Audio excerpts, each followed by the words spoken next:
Hey, BC here. Thanks for watching BC Nephro. Today I'm going to talk about another cause of nephrotic syndrome of nephrotic proteinuria. We previously talked about minimal change disease and focal segmental glomerulosclerosis. You can check out the links to those videos and to those articles at bcnephro.com. Now we're going to talk about another one, membranous nephropathy. I'm going to highlight how these patients are going to present and navigate how you're going to come to the diagnosis, the decision algorithm on treatment. So first, membranous nephropathy is one of these diseases that presents as nephrotic syndrome. It's not of that really quick onset like minimal change disease, but the patient's going to notice the development of edema. So when someone comes to the chief complaint for edema, you're going to go through your whole differential, but from the nephrology perspective, you're going to think about nephrotic syndrome and kidney diseases as the cause of the edema. So you'll notice the edema. You may ask them for other urinary symptoms of proteinuria, particularly foamy characters in the urine, and then you're going to check labs based on this. So the labs are going to include a comprehensive metabolic panel because we're not going to only want to know the kidney function, we're going to want to know the serum albumin to see if they're nephrotic. Urinalysis and an assessment of proteinuria, which I would typically should be a random urine protein creatinine ratio. So you're going to do that evaluation and it's going to come back. Now in membranous nephropathy, often but not always, the kidney function is going to be normal. There's going to be preserved GFR. The serum albumin is going to be low, and in these cases with presenting with edema, be less than 3, maybe even less than 2.5.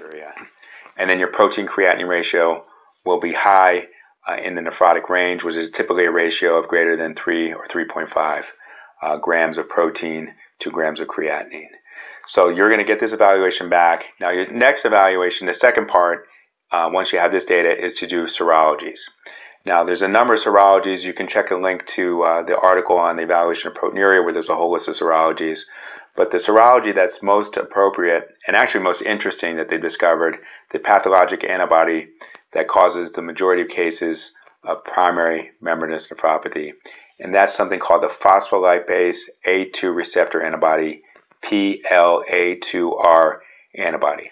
So you check your serologies and your phospholipase antibody, A2 receptor antibody. If it comes back positive, that's really diagnostic of primary or idiopathic membranous nephropathy. It is positive in about 80% of cases and is very highly specific. So if you have that, then you have to decide what to go for next. Now there's going to be other causes of membranous nephropathy, secondary membranous nephropathy, that you're going to have to consider as well. And you consider this with your serologic evaluation as well as your history. So the most common cause of secondary membranous nephropathy is actually lupus, to assess for lupus. The other more common cause of membranous nephropathy secondary is hepatitis B. So you're going to check a hepatitis B surface antigen. But another common secondary cause is malignancy. So if you have a patient over the age of 50, which often is a patient like this, solid tumors can be associated with membranous nephropathy. So you're going to want to make sure they have age-appropriate cancer screening. Now, if you have the phospholipase A2 receptor antibody positive, it's probably primary and not secondary membranous nephropathy and hepatitis. And you should do the age-appropriate cancer screening anyway. Now the decision is whether to do a kidney biopsy. Now some people think you can treat just based on the phospholipase A2 receptor antibody positive since it's that specific. If I'm going to treat with immunosuppression, would typically have a kidney biopsy unless there's some other significant contraindication. Or maybe if the proteinuria is not in the fully nephrotic range, maybe it's subnephrotic proteinuria, and you wouldn't treat it with immunosuppression, I may not do a kidney biopsy, but in most cases, I'm going to do a kidney biopsy. So that's now the kidney biopsy. Even if the serum phospholipase A2 receptor antibody is negative, the biopsy can be stained for the phospholipase A2 receptor antibody, so that can be positive as well. And the cool thing about the blood test is it can be used to track the efficacy on the natural course of the disease to see if these. So you have the confirmation of membranous nephropathy either by the phospholipase A2 receptor antibody or the biopsy.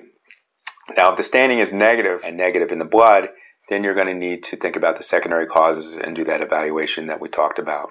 Now you're going to have to decide whether to treat.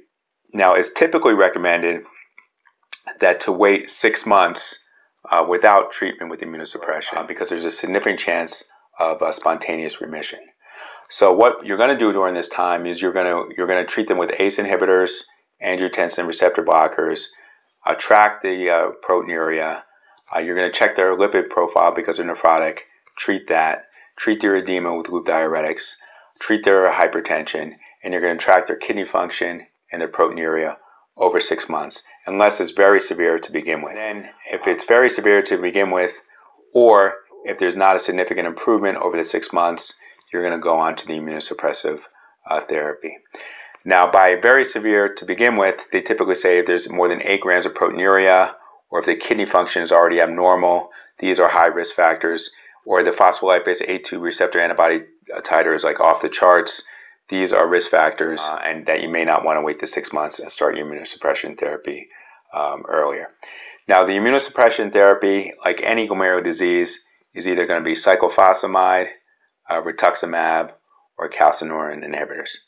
Now, the calcineurin inhibitors, like most glomerular diseases, there's a very high risk of relapse. They're not really my go-to. Maybe you can use it in a less severe form with a proteinuria not terribly high, with preserved kidney function. Maybe you can use a calcineurin inhibitor in those cases.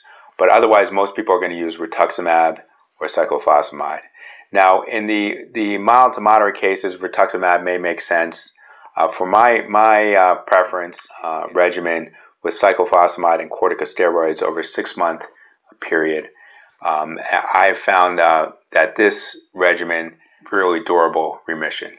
I have not really seen relapses in the patients I've treated with a 6-month course of oral cyclophosphamide and a regimen of steroids, including intermittent pulses and a relatively low dose of oral daily steroids.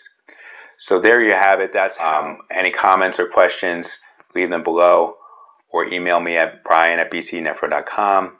And a link to a comprehensive article will be at bcnephro.com. Thanks for watching. Have a good time. Have a good one. Until next time.